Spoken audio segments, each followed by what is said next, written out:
TikTokers Amerika kini menghadapi dilema besar yang bisa mengubah arah karir mereka secara drastis. TikTok, aplikasi yang tidak hanya menjadi hiburan, tetapi juga platform untuk menciptakan peluang bisnis, kini berada di ujung tanduk. Ancaman pemblokiran oleh pemerintah Amerika Serikat telah membuat para kreator resah dan khawatir akan masa depan mereka di dunia digital. Di tengah kekacauan ini, sebuah aplikasi bernama Rednote yang lebih dikenal sebagai Xiaohongshu di China muncul sebagai salah satu destinasi baru bagi para kreator jika TikTok benar-benar diblokir. Dan saat ini, Rednote menjadi aplikasi yang sangat populer di Amerika secara mendadak. Lalu, apa sebenarnya yang terjadi dengan TikTok? Mengapa mau diblokir dan mengapa Rednote menjadi pilihan utama sebagai alternatif jika TikTok benar-benar diblokir?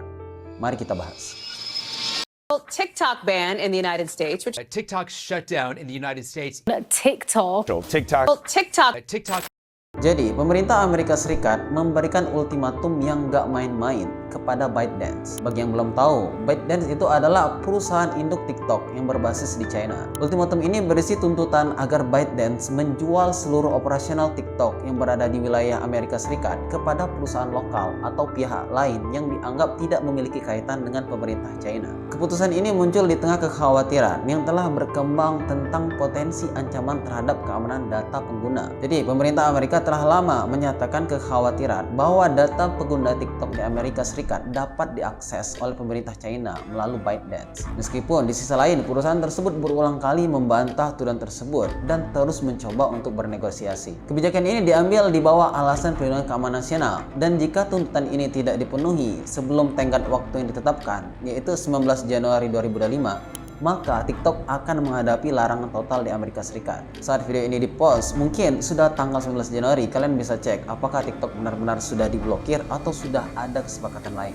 Kebijakan ini telah memicu perdebatan sengit, baik di kalangan pengamat teknologi maupun para kreator konten. Bagi jutaan pengguna TikTok di Amerika Serikat, yang mana penggunanya mencapai 170 juta pengguna, termasuk kreator konten dan pelaku bisnis kecil, ancaman ini menjadi pukulan yang sangat berat. Bagi mereka, TikTok bukan sekedar aplikasi untuk hiburan, tetapi juga menjadi ladang penghasilan dan peluang bisnis bagi mereka. Imbas dari potensi pemblokiran ini, banyak kreator mulai merasa tidak aman dan was-was kalau TikTok benar-benar diblokir. Akhirnya, mereka mulai berpikir jauh ke depan dan mencari alternatif lain untuk menjaga eksistensi digital mereka, serta memastikan bahwa mereka tetap bisa terhubung dengan audiens mereka seandainya TikTok benar-benar diblokir. Nah, salah satu platform yang kini menjadi sorotan di tengah ketidakpastian nasib TikTok adalah Rednote, aplikasi yang dikenal di Cina dengan nama Xiaohongshu. Sebenarnya, Rednote bukanlah pemain baru di dunia media sosial. Rednote sudah sangat-sangat populer di China, tetapi kini mulai menarik perhatian internasional, terutama di Amerika Serikat,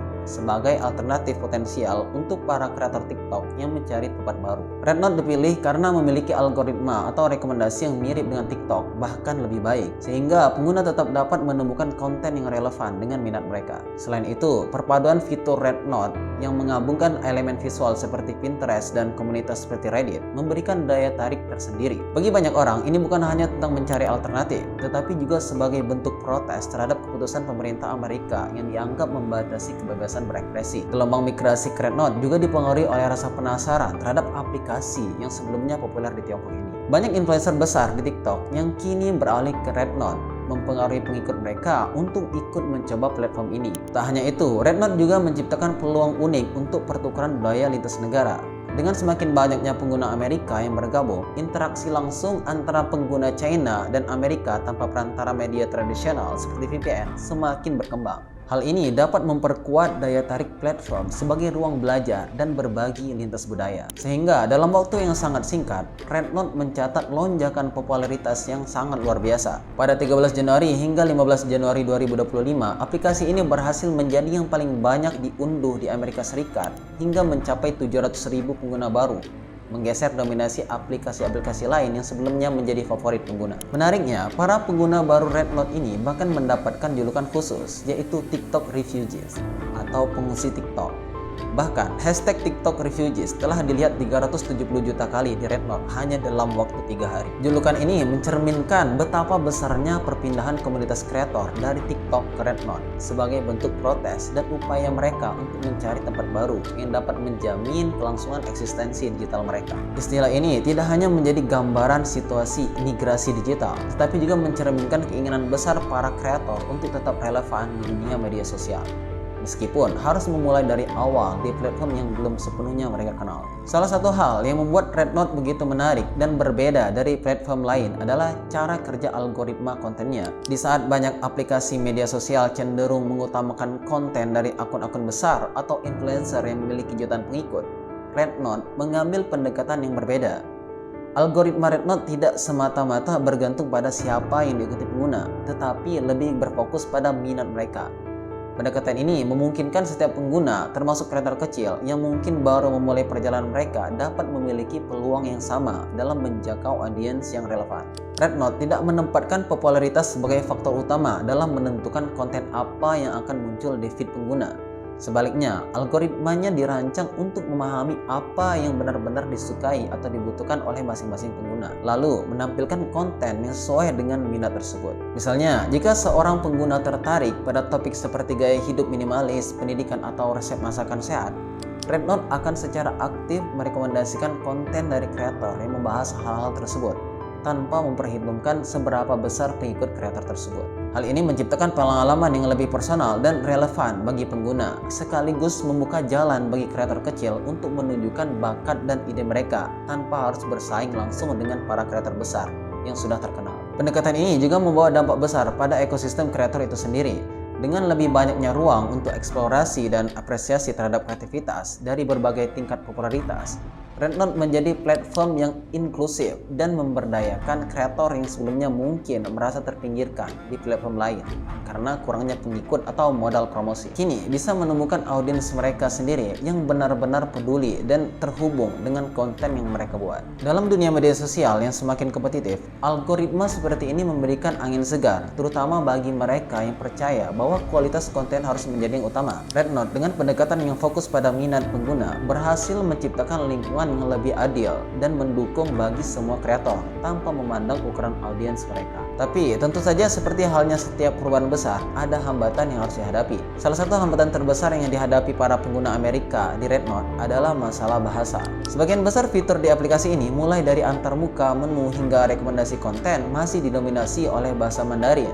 Ya, hal ini wajar mengingat Rednote adalah aplikasi yang berasal dari China dan dirancang dengan fokus utama untuk pasar domestiknya. Bagi banyak pengguna baru yang tidak memiliki latar belakang dalam bahasa Mandarin, ini menjadi tantangan yang cukup sulit. Bayangkan saja mencoba menavigasi aplikasi baru dengan menu, deskripsi, dan bahkan komentar pengguna yang semuanya menggunakan alfabet yang sama sekali berbeda.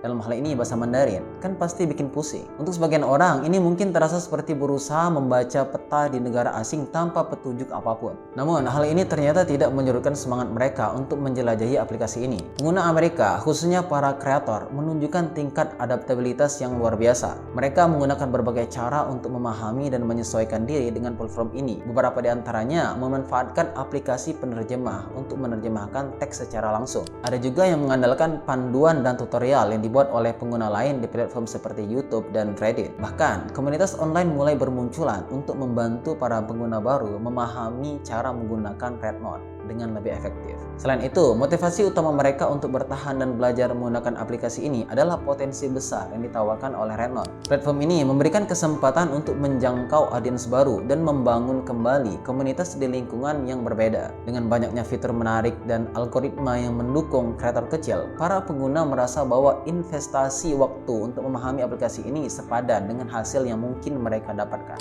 Fenomena ini menjadi bukti kuat bahwa semangat untuk tetap terhubung dan menciptakan sesuatu yang bermakna dapat mengatasi hampir semua hambatan, termasuk kendala bahasa. Adaptasi ini juga menunjukkan bagaimana para kreator konten tidak hanya kreatif dalam membuat video, tetapi juga dalam menemukan solusi untuk tetap relevan di tengah perubahan yang tidak terduga ini. Jadi, menurut kalian, apakah Rednote akan menjadi tempat baru bagi para kreator konten, atau ini hanya solusi sementara sampai TikTok benar-benar hilang dari Amerika? Silahkan komen. Find me in the next video. Bye-bye.